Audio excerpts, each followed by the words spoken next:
Beautiful pictures. Let's give you some news from today. No major Y2K problems are reported as the new century has rolled around, but America's Y2K czar, John Koskinen, is still advising caution. He paraphrased Robert Frost, saying, "We should all remember that we have many miles to go before we sleep." In Washington, President Clinton said the 20th century was the bloodiest yet, but Mr. Clinton was hopeful as he, like many Americans, looked ahead to the year 2000 and beyond. So I'd like to make a few New Year's predictions. In the new century, we may not be able to eliminate hateful intolerance, but we will see the rise of healthy intolerance, of bigotry, oppression, and abject poverty in our own communities and across the world. Mr. Clinton took part in a Millennium Around the World event in Washington. The world is obviously entering the new year hour by hour, and that's an obvious reason to look forward. But it's also a time to think about the present and how we should preserve it for those who will live in the future.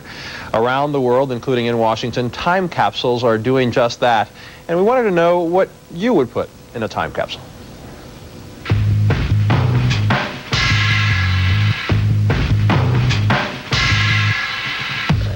I would put into a capsule for the 21st century some item or icon that relates to a celebrity, because ours truly is a celebrity-based culture right now. And the one thing that America exports to other countries more than anything else is our entertainment and our celebrity culture.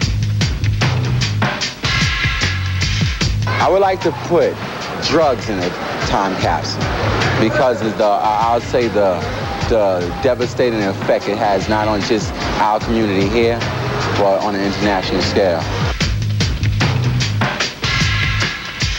I'd put a Bible in a time capsule because I think that word is what will change our hearts, and I think that it's timeless. I think that it will be just as relevant then as it is now. I think I will take any type of electrical devices to show how they developed along the years, like such as with the cell phone. All of a sudden they're like this big, this big, this big, and now they're getting like smaller and smaller. I would put bell bottoms in a time capsule because even now, you know, I grew up in the 80s, so I think they're utterly ridiculous. You cannot forget from whence you came. And if putting bell bottoms in a time capsule means we'd never see them again, I'd be glad to put them in there. Bill Clinton's fingernails, and the reason I would put them in is because anything that can hang on that tightly deserves to be preserved. I think I'd like to put a photograph of all the people that I know around here and all the different faces and colors and religions, and say to the rest of the world, come in and we tried and hope you do better.